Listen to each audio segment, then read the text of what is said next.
I'm Sharon Bill. Welcome to my YouTube channel. Today I want to talk particularly about piano fingering, but I do think the principle applies in other instruments. And the question is correct fingering absolutely necessary? How important is it?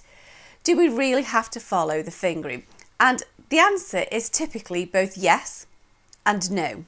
So yes, good fingering, playing integrity is really important, but there are times when we can kind of just wave it, or there are times when perhaps the pedantic fingering doesn't necessarily apply. I'm thinking particularly for piano, but I do think that this applies to other instruments as well, and particularly when it comes to woodwind as far as I'm concerned. And so let's think about the woodwind issue first. And so I know that on flute there are alternative fingerings for D. So low D is all fingers here. The middle D is this finger off, and very often people play the low D fingering but sound a high D, and what you're actually doing is actually playing a harmonic. You're not playing that particular pitch when you take the finger off for the middle D.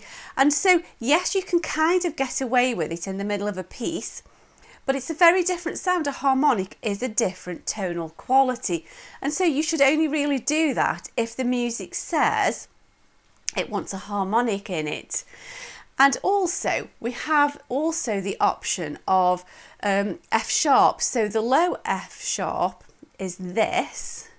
However, we have the option of this middle finger as an alternative fingering, and really the tonal quality isn't quite so different, so it might be less important to worry about which fingering you're using. However, I do think it's really important to have a good integrity in your playing. If that's the finger for the F sharp, then that's the finger that you use. You can use that as an alternative when there's a quick run or a trill or something like that. But if that's the fingering that it should be, then I do think it's really important to play that fingering. As well, it kind of gets your muscles working a bit more. Finger 4 is always a lazy finger, and we're always inclined to want to kind of dodge using it, and so it's good practice to make ourselves use that. The same, I think, applies with the B flat alternative fingering.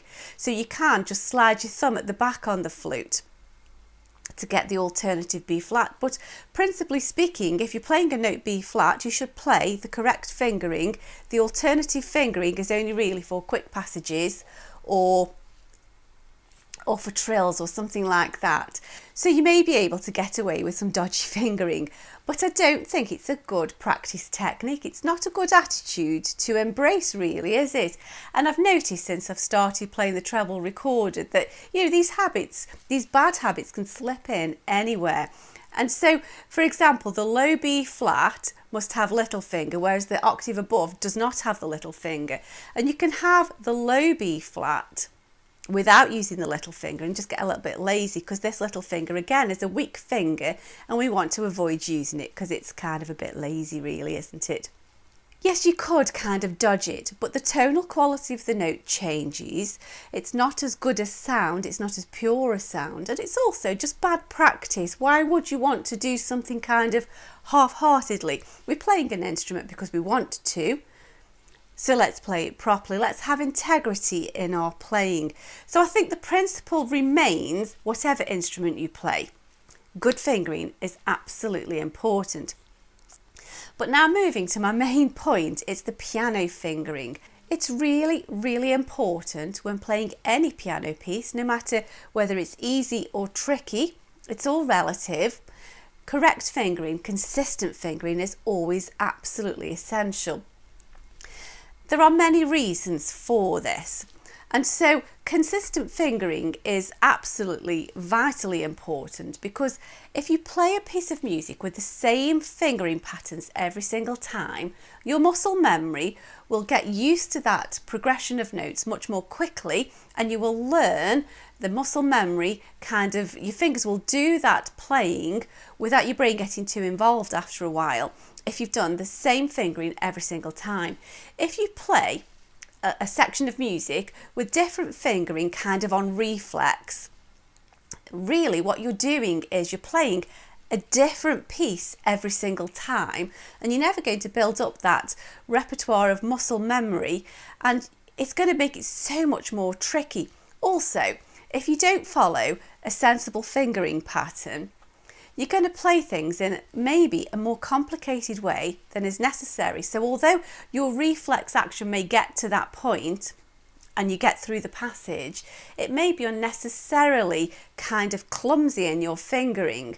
And then you're actually making the piece harder. And if you're doing knitero-purlero with your fingering patterns, it's unnecessarily tricky. Whereas if you teach your fingers to do as they're told, your brain is in command, you're in charge, not reflex kind of reactions from your fingers. And then there's no knowing what might happen next time. You kind of dancing on the edge of disaster really there.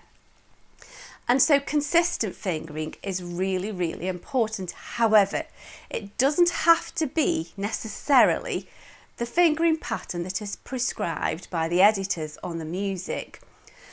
Those suggestions are there for you to give you what they suggest is the most logical progression to get through a phrase of music without breaking the phrase and without unnecessary movement. But it's not always the absolute only approach. And I think particularly here, I'm thinking of when there are lots of repeated notes. And I've noticed that in exam music, the fingering patterns are very pedantic. And it's like, ain't nobody got time for that. There's no benefit at all in some of the fingering patterns that are suggested. And so, if you've got lots and lots of repeated notes, if you've got several of the same note, one after the other, on piano, it's suggested that you change finger for each repeated note, even though it's the same note. And the principle behind that is to make sure that you've definitely released the note for it to sound again.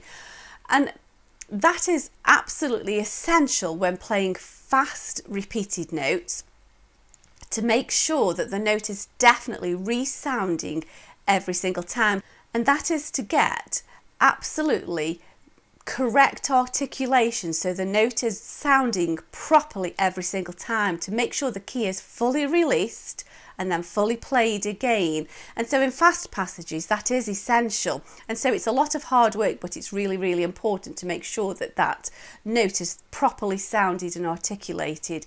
However, in anything that's a little bit slower or even a moderate speed, I don't think there's any benefit at all in that repeated fingering. We are quite capable of playing the same note thoroughly repeated with the same finger, and there's no need to unnecessarily change that. And also sometimes the fingering patterns, it's a personal thing, I think, what some people find comfortable and what some people don't.